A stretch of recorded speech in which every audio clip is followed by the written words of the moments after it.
very, very big birthday. Big birthday. How does it feel? Good, and I like the way you're talking to me. Like, who's the big boy? Somebody had a big birthday. Somebody had a big birthday. 50 candles. Somebody was at my golden retriever friend. Somebody needs a massage. What did you do for your? Because you were, I assume, between cons, so you got to see family probably. What did you do for your? No, I'll tell you what he did. My family won't spend time with me anymore. That makes sense. Yeah, sadly, but it's okay. They said imitate. Yeah. I went to the Democratic National Convention. Yeah, there was a Democratic National You know me, I'm not going to when I said that. Yeah, he was there. You know what's fun about Rich is sometimes he'll ask a question, but you know he doesn't care what the answer is. Oh, that's true, that's true. Like he just asked me where I was for my birthday, and then I answered, and he was already on another conversation. That's not true, Jensen. I really want to know. You did. Now, how was going to the convention? Because, man, it was a spectacle to behold on the TV. It was really hard to find a seat, which was frustrating. You know, I'll tell you what was difficult about it for me. So I went there because I'm doing some campaigning for the Harris campaign. Oh! And I went, but it's put on by the DNC, not by the campaign. Right. So the campaign was able to get me some tickets, but they're like, it's a little tricky because we're not actually running the show, but, you know, I had to be treated like a regular person when I was which was just demoralizing. What do you? So it was like I had to show up early to get a seat and stuff like that. Yeah, it was really tough. So I'm voting Trump, obviously, because of that experience. By the way, there's the soundbite that'll circulate across the globe. But overall, good experience. No, it was great. And I ended up, I couldn't stand that indignity of being treated like an ordinary person. So I ended up getting some box seats. Okay, good, yeah. Fired a few people, I assume. Yeah. Good. But it was quite a spectacle. There was a lot of energy.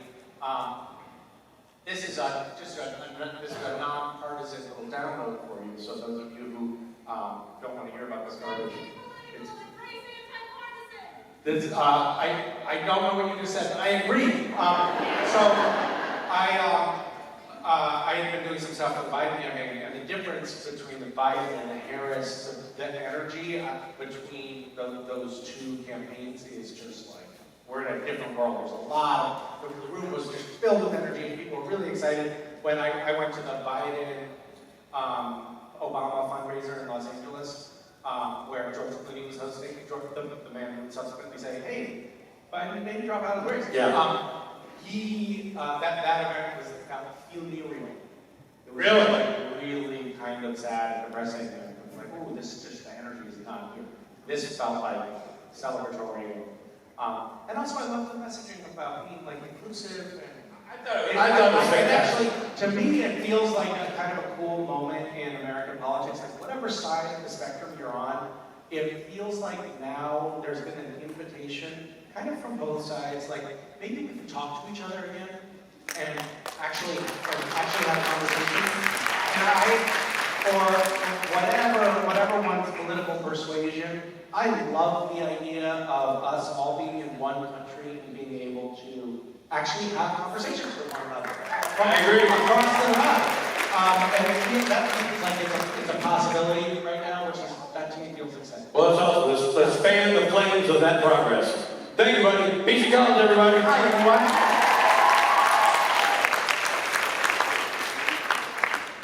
Don't worry, I'm not here to proselytize about politics. That was Rich's fault. So, those who are upset, direct your anger and letters toward Rich and his representatives and attorneys. Hi! I am very excited to be here.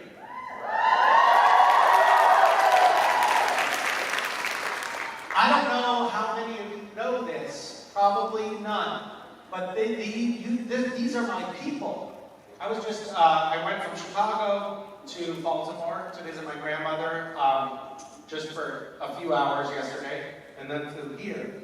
And my grandmother is from Indianapolis. And so is my mother. So this is my homeland. That's why I have a thick accent. It's my heritage. The truth is, I don't know much about Indianapolis stuff. I'd like to know more, so if anyone can enlighten me throughout this program. You still love me even though I don't know anything? Thank you. That's very kind of you. A lot of people are less forgiving of the ignorant, so I appreciate that. I need to try a tenderloin? Okay. I've been told I have a tenderloin.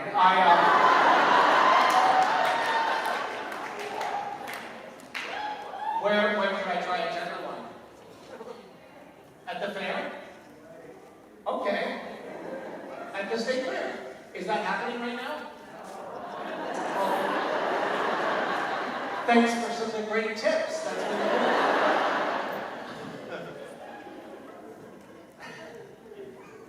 You're not a travel agent, are you?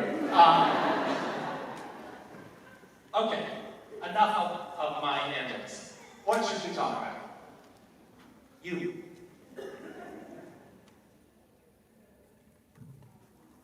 Your microphone isn't working, so you'll need to scream. Hi. Try again. Are you talking?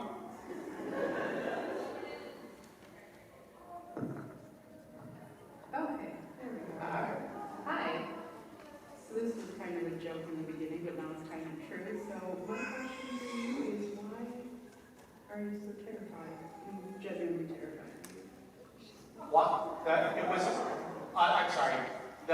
Initially, that question was intended to be a joke, but now you realize it's true. And the question is, why am I so terrified?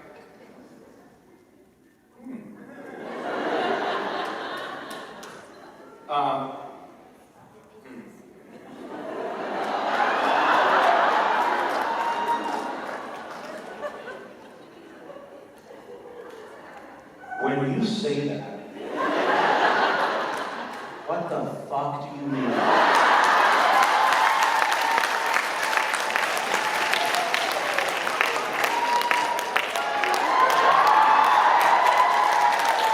I noticed that you're pushing my hand away when I try to put the microphone over your face. Why is that?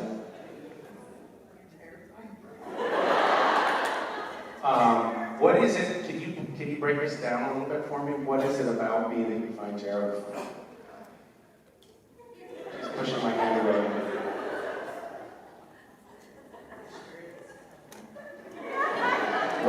Why is Kelly taping it? Every fucking buddy here is taping it.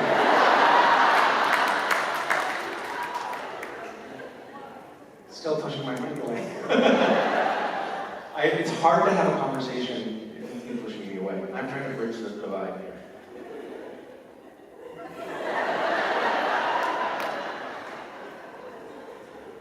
The eyes are saying, have moved from terror to hatred.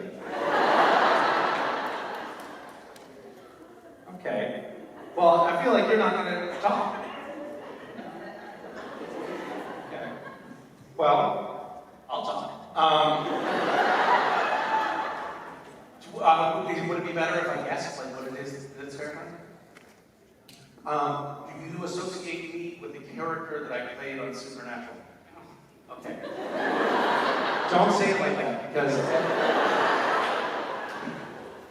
that could have made some sense, right? Like maybe you're afraid. Oh no, I like him. She says. This is devolving. You could like somebody and be terrified of them. She nodded and implied with her facial expression that this was not one of those cases. Okay, well, my confidence is scary. I feel like it's just very overwhelming. Aww.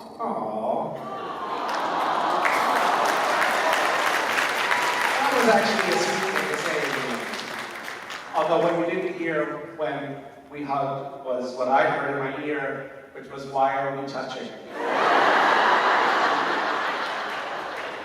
Thank you. This has been a lovely exchange. And a great way to start off the panel. Thank you very much.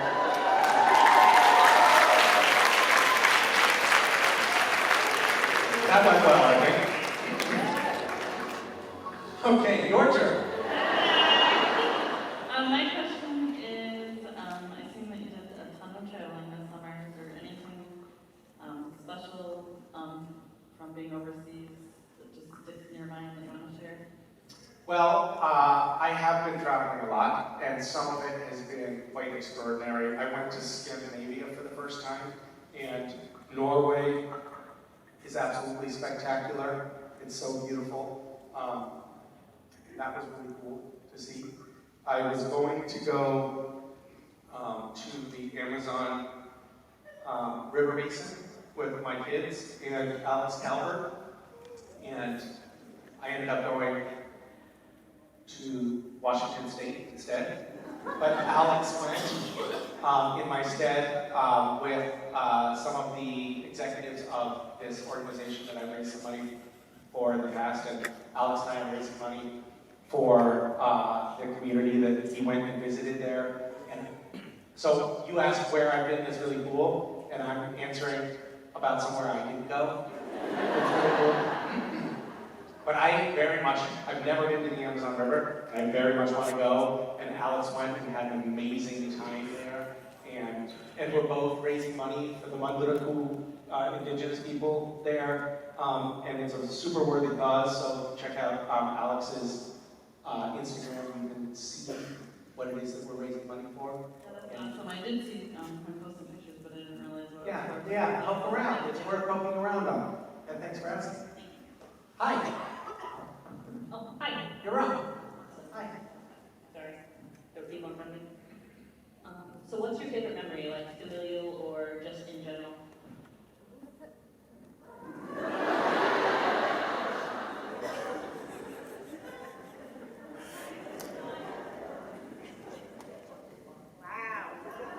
So I find that it's really difficult to draw someone's recollections of things with like broad abstraction like that. It's like saying, what's something good that happened to you? Ever. Any good thing. It's like that's a big, broad question. Is there any greater level? My kids do that to me. They're like, Dad, tell me a story about something funny that happened. And that doesn't work. It doesn't inspire you to tell a story. But if you have a little seed, a little germ, a little nugget, a nudge in a certain direction, that would be helpful. Go ahead.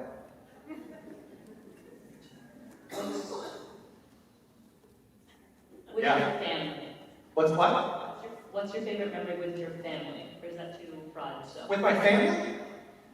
It's getting better. Favorite memory with my family? I can go a little more specificity, a little bit better. This is good though. This is good. It's like a conversation skills training session. Go. What? Another problem? In the past year? Very good.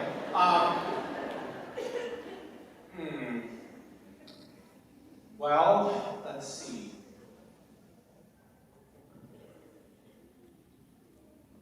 In the past year,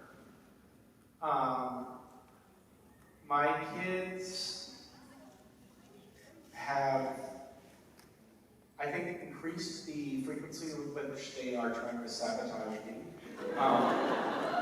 That's been cool to see. My kids are getting old enough. This is not really a sort of very specific moment. My kids are getting old enough now that we can have real conversations about like the trajectory of life and where they want to be going and how they might be able to modify their behaviors in the big picture towards some bigger goals. And that's just been such a lovely thing to like, my son's about to turn 14, my daughter's about to turn 12, and we're having real conversations about real things in the world. I will tell you a not favorite memory that happened recently. I made my son a chessboard because he's really into chess, and I spent a long time working on it. It's quite beautiful, like intricately carved each piece. It took me like, I don't know, 50 hours to make. And then I said, Wes, do you want to play chess? And he said, no. And I said, what do you mean, no? He said, it's too boring, Dad. And I said, what are you talking about? And he said, how about this? We'll play, I'll get rid of my bishops and my rooks, and then we'll play. You beat me in about 2.5 minutes.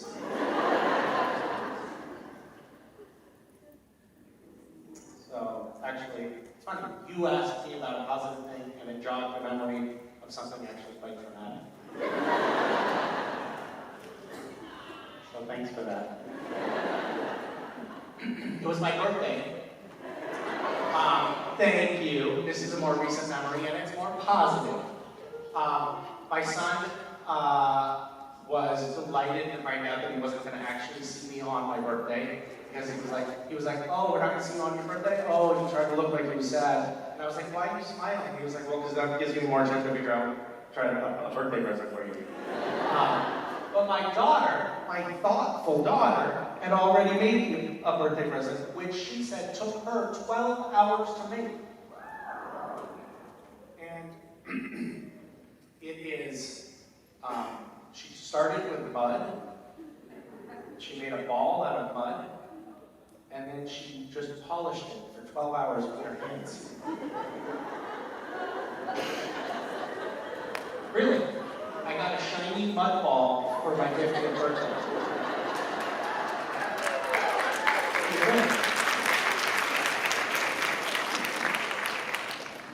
Hello.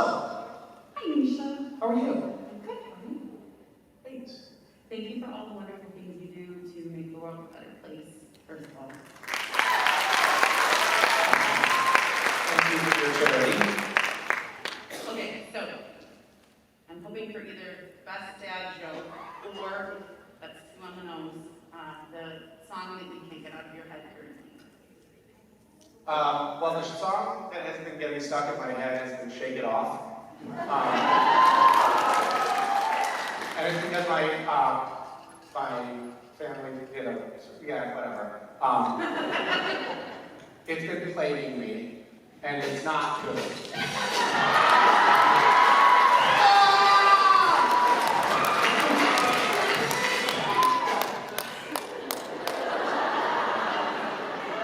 There goes the next 2 days. Thanks a lot.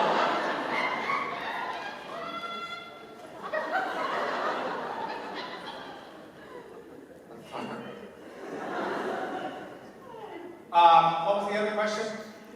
Your best dad joke. Well, this is not really a dad joke, and it's probably a little bit off color, but I'm gonna tell it anyway. It's a joke I like.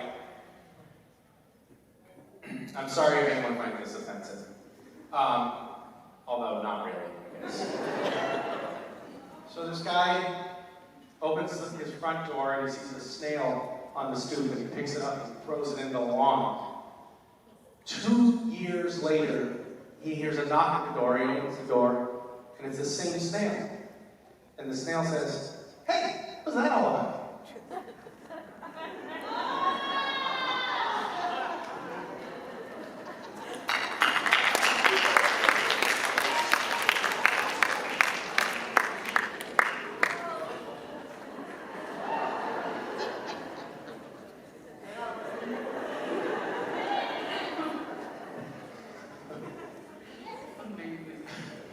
It's too late to get a refund, people.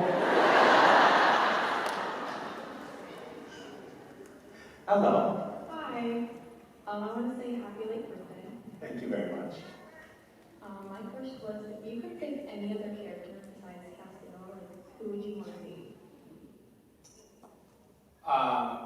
On Supernatural.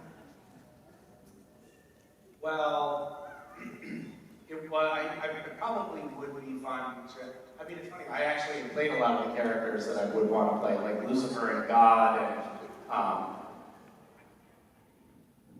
and Misha.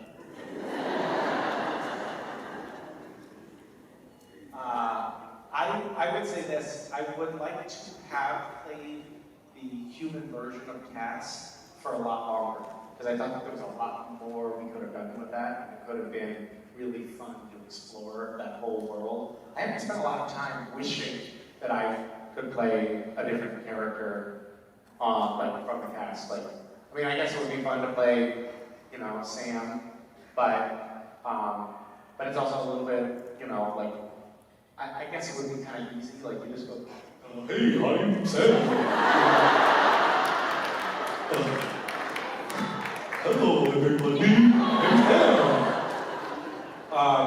You know, it's a little bit too easy. But a team would be cool to play, I guess. But I'm afraid that my knees would get sore.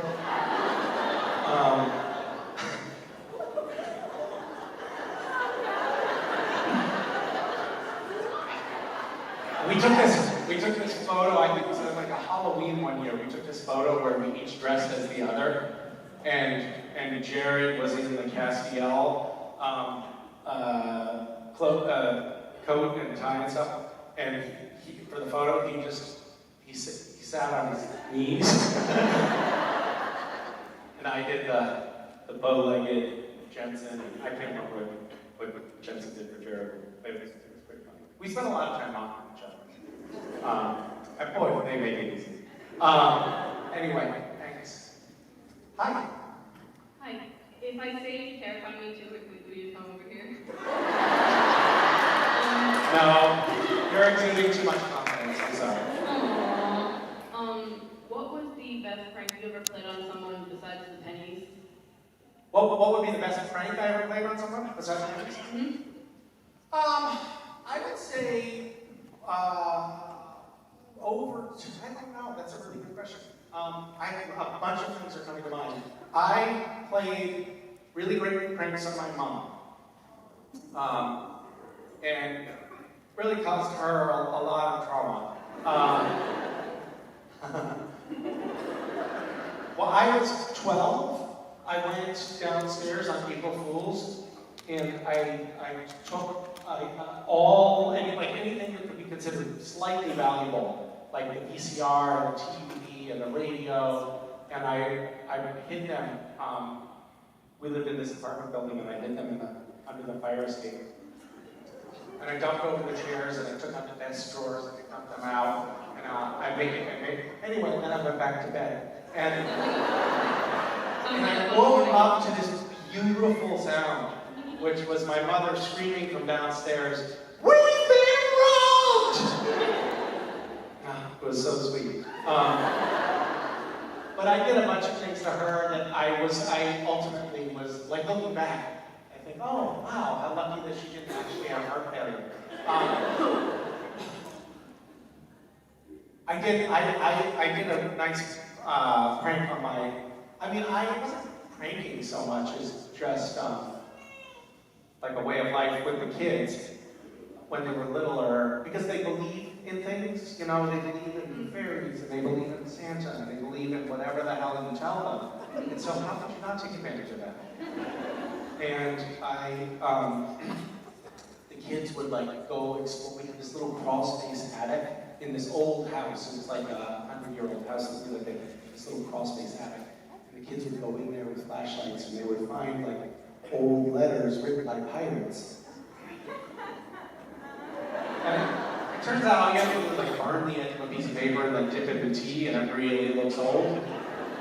So I would leave letters from pirates, and then the kids were like having nightmares because they were afraid that pirates still lived in the house. And I had to write another letter saying all the we pirates had to leave this house because of the dangerous persecution or whatever. And but I had left a note in the attic saying that there was buried treasure around. And then my son was like, for my birthday, I think I'd like to get all my friends from school and go find the buried treasure. And I was like, oh, okay, cool. So then there was buried treasure and little clues that all of these kids, these 7-year-old kids who were all completely hook, line, and sinker in on this. They thought for sure there was real treasure and that they had found some clues left by pirates. So we went on this long bike ride, and as we were going, I was realizing that we needed more clues to keep them on the right track. So I would like stop off and we'll find like a credit card receipt on the ground. And my son went to a Waldorf school, so none of these kids could read. So I could kind of get away with murder. But I'd be like, oh yeah, it's up a little head. And so anyway, finally we got to this place where there was a treasure box under a bridge, buried under some old rocks. We opened it up, and there were these huge diamonds in there. There were, like a gemologist would have told you they were made from plastic, but the kids couldn't tell. And they were like, holy hell, this is incredible. And so we started, there was like, I don't know, a dozen kids. We started parsing out all of the presents to everybody. And my son was like, stop. We have to save something. And I was like, I was thinking, that's a little greedy. Like, everybody found everything. And he was like, no, Dad, how much is all of this worth? And I was like, I don't know. It's ancient pirate booty. Some of these emeralds and diamonds are bigger than anything I've ever seen or heard of. $20 million? And he said, how much does a house cost? And I was like, I don't know, 500,000, something like that. We lived next to this drop-in center not next to, but like 2 blocks down our street was this drop-in center for homeless people. And so there were all of these like homeless people kind of always milling about near our house. And he was like, well, we should give these to the homeless then. That's so sweet. And then I was like, oh, fuck. And so we had to pull up to the drop-in center in our minivan with the kids in the car, and they're like, Dad, go give them the treasure. Well, like, what am I gonna do, right? So I said, you stay here, kids, and I take this little box of treasure, and I find a couple of guys, and I'm like, hey, I put some $20 bills underneath this plastic garbage. My kids think that they're giving you real treasure. Could you act excited for me? Would you be willing to? And they put on such a great show, and it was so sweet, and my son felt like he had just, it was pretty cute. Do you have more to say? Thank you. Okay. So I kind of have a two-part question, because the first part you may not like as much.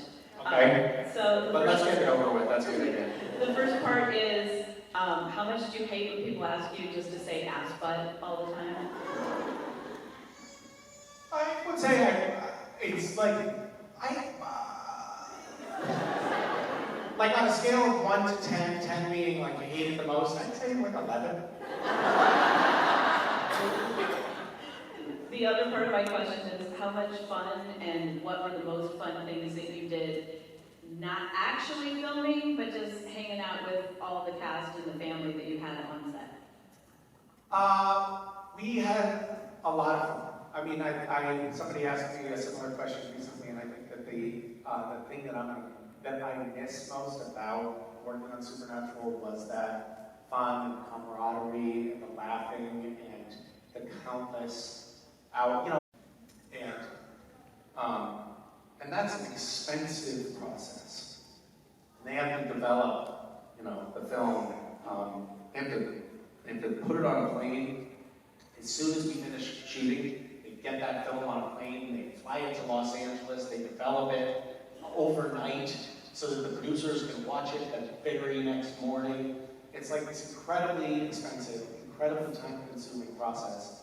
And we probably wasted hundreds of miles of them because it would be rolling. I And we would just be, Jared would be tickling my balls, and I would be unable to keep a straight face, and somehow, but I like, honestly, if they were real bean counters, if they were really got the watching their P's and Q's or whatever, what is it? Is that right? I don't really know that expression.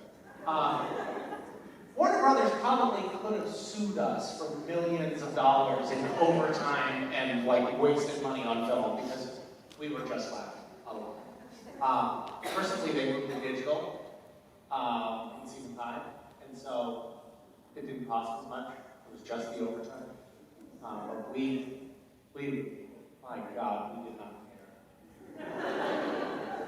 It was pretty great. Sometimes I would have sore abs from laughing. And from being gay. Hi. Hi. My question was, with you being such a goofy person, with it being such a goofy set, I was always the serious one. I was the straight man in all of the transactions. I'll have you know. I was this will be in case it comes out as straight. well then with it being such a goofy set, was there any struggles with playing such a somber cast in the beginning? Was there a struggle with what? Was there any struggles with playing such a somber cast in the beginning? Yeah, yes there were. A lot of struggles. It was like, I at times would be like, what the hell is that? And I realized, oh right, I have little hematomas in my mouth from biting my cheeks. I'm trying not to laugh. It was really challenging. And people would be like, with all of that antics on set, I can't believe that you managed, and you did such a good job of having cast seem serious and not smiling. I'd be like, that was take 15. And the producers had made Jared and Jensen leave the set in order for me to get that footage. It was very challenging at times. It would be hilarious to actually try to cut together something from all of the terrible takes that we had, because it looked nothing. Actually, that would be really funny. That could be a whole new series. We could just recut the whole series with all of the total bullshit outtakes and try to put it together as because I'd still be trying to say my lines, but it would be a disaster. Inevitably, and it got so Jared was the worst. But Jared was bad, and when it was a scene with Jared and Jensen in it, it was like, forget it. I would look at the call sheet and be like, oh fuck. It's a scene with Jared and Jensen. This is gonna be really hard. At one point, we were filming, and Jared and Jensen wouldn't stop messing with me. I couldn't stop laughing. At some point, I realized that I was trying to not laugh, and so then I was just getting these terrible takes where I was like, you could see something was wrong with Cass, but you couldn't figure out what it was. And so I realized, me trying to muscle through not laughing was actually giving them stuff that they were using in the final cut, but that was terrible. So I decided I'm just gonna laugh, and I'm not gonna try to not laugh, and I'll just wear them out. I'll just keep going until Jared and Jensen are so tired that they stop. But sometimes they just wouldn't stop. And at one point we were filming. It was like this set. We were in the studio, but it was the interior of a barn, and they wouldn't stop talking to me. And I was exasperated. It was getting late, and I said, "That's it. I'm done. You two, get out of here. Go home." And the first AD was like, "Great, Jared Jensen, you're wrapped. Go home." We still hadn't shot my whole half of the scene. I'm in a conversation with Sam and Dean in this scene, and they were sent home. And they were walking, Jensen later told me, they were walking out to the trailer, and they get halfway to the trailer, and Jensen turns to Jared and says, "Did we just get kicked off our own set?" At first they were like, "Hey, we get to go home," and then they're like, "Wait a minute, on, this is our show, and they just kicked us out. And then I had to do the rest of the scene, but it was the script supervisor and the props coordinator who were reading Sam and Dean's lines, and they're providing eye lines. So I'm looking at them while I'm reading the lines. And Robin, the props girl, had to stand on an apple box like this to be like the right eye line for Jared. And I saw Robin holding her script, reading Jared's lines, and it made me laugh.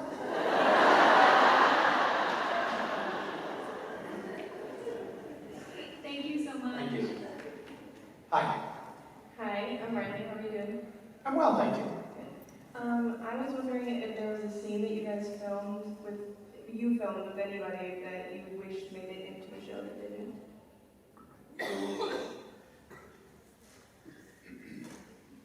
I can't remember the name of the episode. It was sort of like the Stepford Wives episode, Peace of Mind, where was that the one with Sam and Cass going in on sort of a detective mission? Well, we're in this diner, and Sam, I guess, had been possessed by something. I don't remember anything about the show, but Sam had been possessed by something or something and tackles Cass onto the ground in this diner. And then we have dialogue there where Sam is pinned Cass down, and we're talking, and I'm trying to get through to like the Sam inside this possessed, vessel or whatever. And we did a couple of about 20-minute long takes. No joke.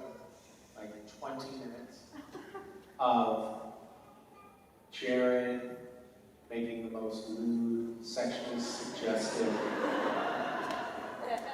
yeah, you know you want it, kind of way.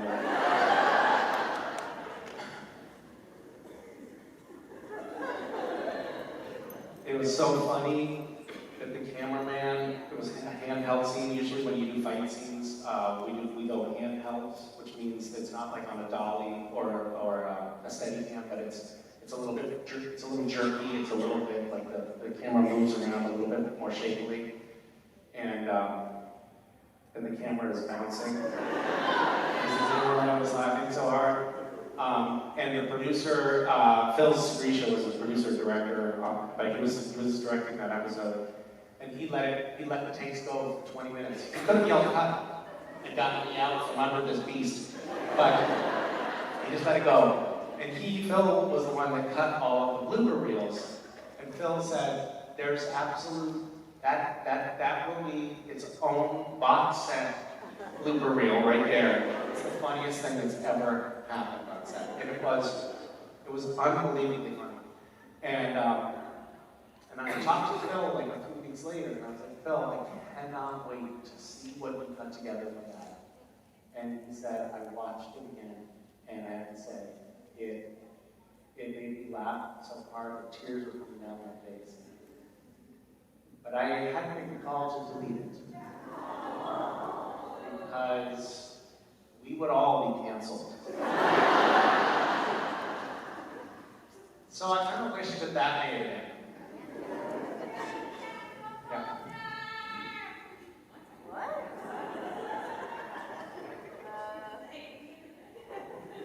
Can you repeat that? Oh, there's an down on cancel culture.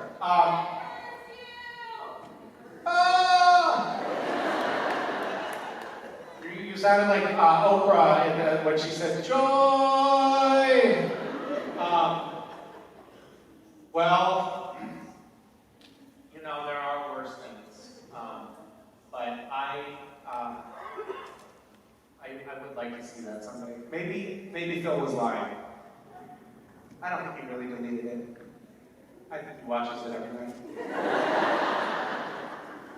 Hi. So my question is, you're a father, I'm a mom, and as an actor, Congratulations. thank you. As an actor, what is something you can do to inspire future generations? As an actor? Yeah.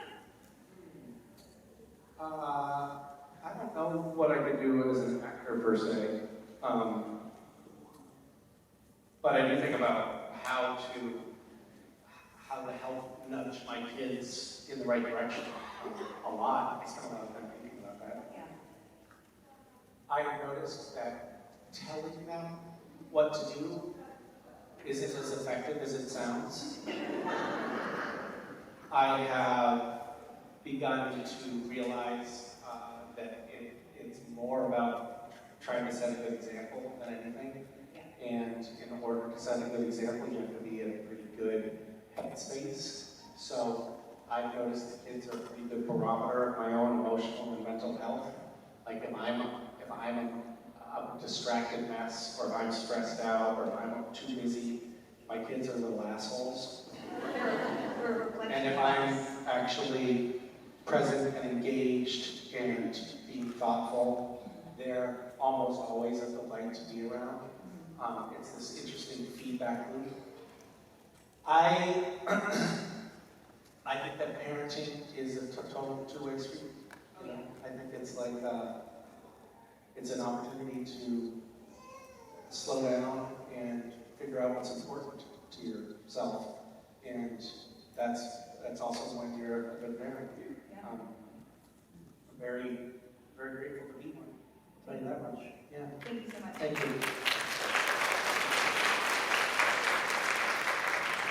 Hi there. First time Supernatural convention for me. Well, I'm glad that you made it. I hope it doesn't become a problem or addiction for you. A lot of times people think they can just do it once and it'll be fine. You know, I've always wanted to try, see what it feels like, and then it's like a couple weeks later, they're back. And this time they want a little bit bigger dose. They want a gold pass, you know? So just be careful. It could be that you have a gold pass already. Oh, you shouldn't start with that much, man. You just want to do a little bit at first. Your system hasn't adapted to it yet. Just be careful. Yeah. So one of the things I've Do you have a good social network that can support you? Okay, lean on that, because this could go dark. Yes. Yeah. So one of the things I've learned since I've been here is that the cast is very competitive, or at least some of the cast can be very competitive. I'm not. You know, I find that when you are better than other people, you don't naturally feel inclined to measure yourself against them so much. So maybe that's what it is, I'm not sure. Did anybody keep track of things like who had the most kills on scene or anything like that during the shows? We, I think, have jockeyed a little bit for who has died most. I think Jensen likes to say he died most, but it was like, most of those deaths were in the same episode, dude. Doesn't really count, you know? Right? Like, that's kind of BS. No, I think that we, generally speaking, we don't get into that. It's more about the things that happen outside of the script. I mean, there was a while where we would look at the script and be like, oh, I'm in Jensen would be like, I'm in every day this episode, and Jared, whatever his name is, Jared would be like, oh, I'm only in 3 days. And there was in the very beginning when I first got there was this a little bit of a competition about who had the most, lines of dialogue or the most scenes, the most days of filming in a given episode. And then that quickly gave way to being like, you have to work every day? I'm so glad I'm not a good actor. That would suck. Yeah, I think for the most part, as we get older, we actually did genuinely, I think, used to sort of jockey with each other, mostly good-naturedly, sometimes not, but there would be a little bit of jockeying. And now as we get older, I think it's generally speaking, we're just more supportive of one another's successes as long as there's mine. No, I think it's interesting. I mean, it's a stage of life thing, Lars. You probably have noticed that, right? As you get older, you're not measuring yourself against other people quite as much. That is true. That is true, right? It's kind of nice. Yeah, what kind of competitiveness have you seen here, though? I'm curious. There's a wrestling match that I hear took place. Here? Not here, but during the filming. During the filming? A wrestling match? Well, Osric? Oh, the Osric wrestling? Yeah. You guys heard the Osric story? Who told that? Was Osric here?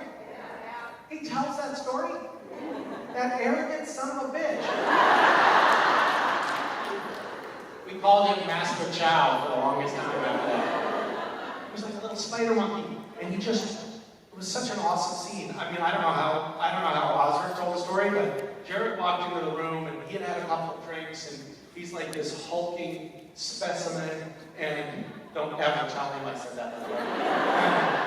And he comes into the green room, and there were like 10 of us in the green room. We were in Rome, and we're all just like sitting around, talking on the couches, and Jared's like, who wants to wrestle?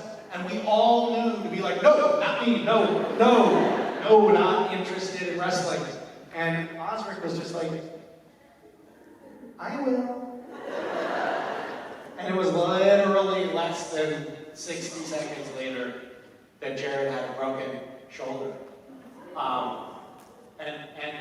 And Tomo was there, and Cliff, big guys, and they both very quickly were able to diagnose it as a dislocated shoulder and tried to pop it back into place, but it was broken.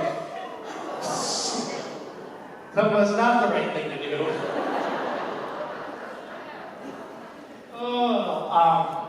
But we used to wrestle all the time on set, and it was like we would go to a convention, and then we would like go out for dinner, have a couple of drinks, and then go back to one of our hotel rooms, me, Jared, and Jensen, and just have wrestling matches.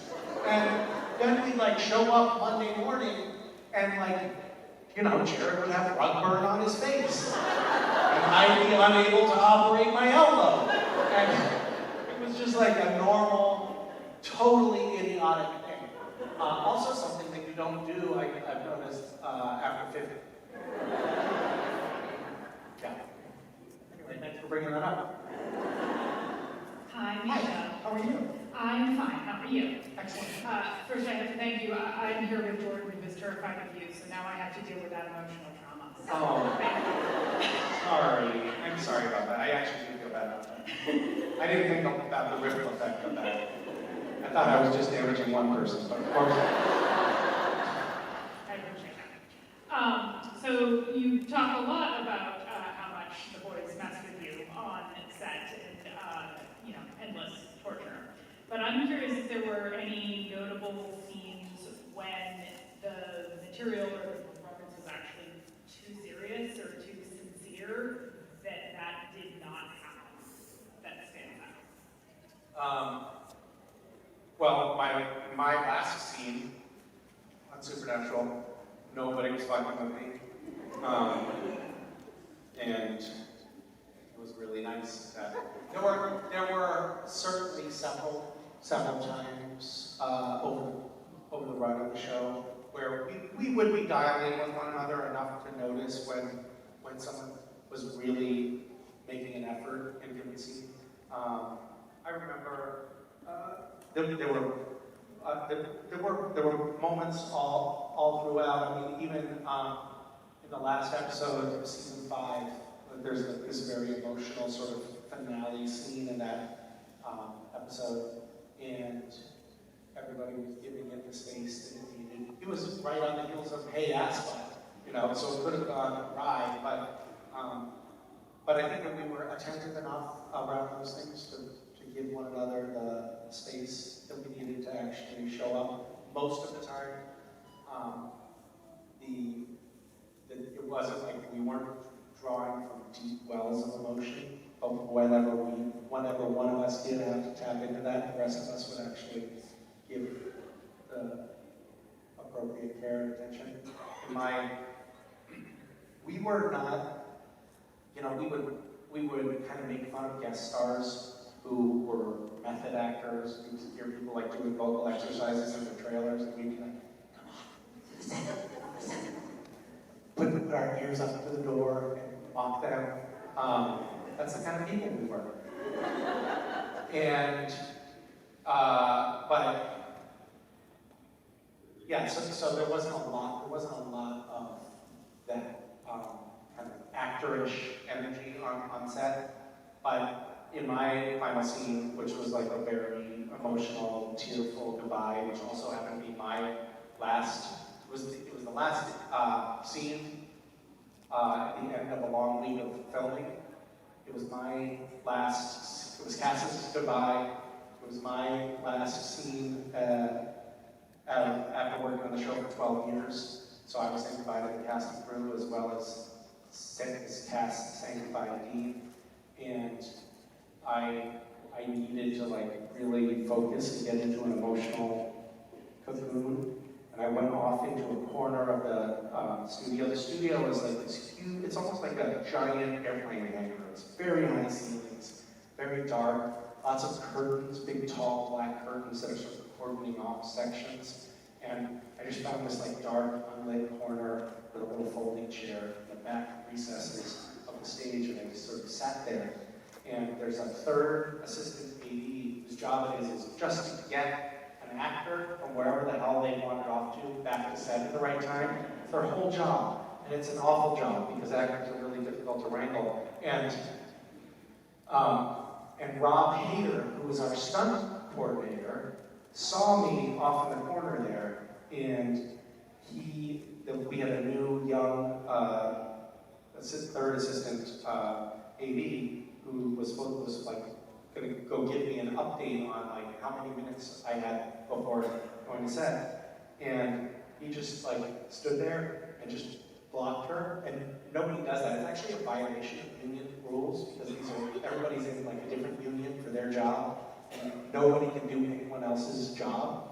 And Rob was like, "Hey, I got this," because he had like just dialed into the fact that I needed a little bit of special care and attention, and he just like created the space, didn't let anybody get near me. And then when the third AD came and said like, "I gotta go tell him that it's time to go to set," rather than Rob letting the third AD come and say that to me, Rob said, "I got it." And he came to me and he gave like a little bow and he said, "We're ready for you on set, sir." And then he walked me back to set, but like kind of cleared a way for me. And this was like a wordless interaction. It wasn't like I ever asked for any help or anything like that. I just noticed like, oh, this is a moment that needs a little bit of special care. And everybody on set was crying because it was, you know, we were all in the process of getting our long goodbyes at that point. And it was lovely. It was lovely to feel like we could actually pull that off in this basically, like it was basically a romper room most of the time. And then we had these moments where everybody took care of each other like that, which was really sweet. It's a beautiful performance. Oh, thank you. My question for you is, Cass originally came in and he was such a terrifying character, even threatening Dean, saying he was going to throw him back into hell if he didn't, you know, start showing some respect, to the very tender moments at the end where he's telling Dean goodbye. Many moments throughout the show showed Cass making that transition. Do you have one that stands out the most in your mind, or one that was the most difficult transition to make? No, I don't think so. I think it was like a slow march of progress. It was really an interesting thing. You never, as an actor, nobody ever expects they're going to play something for a dozen years. And I played Cass for so long that there were all of these little changes that happened along the way. Like, you know, Cass is possessed by Lucifer. That informed how I played Cass after the fact, because, you know, that consciousness stayed with him. Or when Cass became human, I got to see what it was like to be human, and then went back to being an angel. Or when Cass had all pop culture references downloaded to him by Metatron. Like, that really, for the character was a total fish out of water who didn't understand any, literally, like one of his catchphrases is, I don't understand that reference, right? And now he understands all pop culture references. So there were these changes that happened along the way, but it was kind of an interesting thing to observe as an actor. It wasn't like I would have before a scene be like, okay, now remember, I now know all pop culture references, and remember what it was like to be human, and you know, and don't forget to like feather in a little bit of that nuance from when you were Lucifer. It wasn't so much a conscious effort. It was just like the character, because, and this was true for Jensen and Jared as well. We all knew our characters so well, and they felt so much a part of us, that they just kind of morphed along with us as we got old and fat. The characters evolved in their own way, and it was just like this natural kind of progression, and very, very interesting. And it also made these characters for us feel so much more real. Like, when at one point Jared Jensen and I were all doing an interview, and Jensen told the dream that he had about how the show would end. And in the dream, Dean pulls up in the Impala at this crossroads out in the middle of nowhere in Kansas, and a motorcycle pulls up behind, and he gets out and he gives the keys to the motorcycle driver and takes the keys to the Impala to the motorcycle driver and takes the motorcycle and drives off into the sunset. And it's just, the message is, he's on his own. He doesn't need the Impala anymore because he doesn't have a passenger because Santa's dead. He's just driving off into the sunset alone. And Jensen told that dream that he had had. And Jared and I started crying. And it wasn't like, oh, those characters, like all those, that story and those characters. It was like we were feeling on behalf of Sam and Cass what that loss was. It was very strange. I mean, it definitely contributed to what I would characterize as my overarching psychosis. But it was an interesting, very interesting experience to get to know a character so well and to embody it so much that it started to feel like it was a part of me. So it's a long and convoluted answer to your question. Thank you. Hi. Hi, it's nice to see you, Misha. Nice to see you. I was wondering if you have a favorite movie or album that you've been able to introduce Wes and Mason to, and did they like it? Were you horribly disappointed? I have tried to show them a few movies that I was like just loved when I was younger, and like they're not that into it. Like The Big Lebowski. Oh no, Lord. It's like, what? You don't love this? I don't understand it. But my son does, generally speaking, have a pretty similar sensibility to me. Like, he likes a lot of the same thing. He loves The Boys. I love The Boys. Like, I love The Boys too. And I know that that means that I'm a bad parent that he's watching that.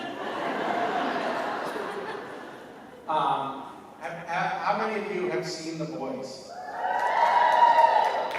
Oh, a lot of you are missing out on it. You've got to watch it. Rob has a really cool... It's educational. It's like a really interesting, I would say, Rob's character on The Boys. If you're interested in like an exploration of anatomy of the human body, and right, like but like a totally new perspective on How to love yourself. I will say, there was more than one scene where that happened when Rob was in it where I was like, I know it!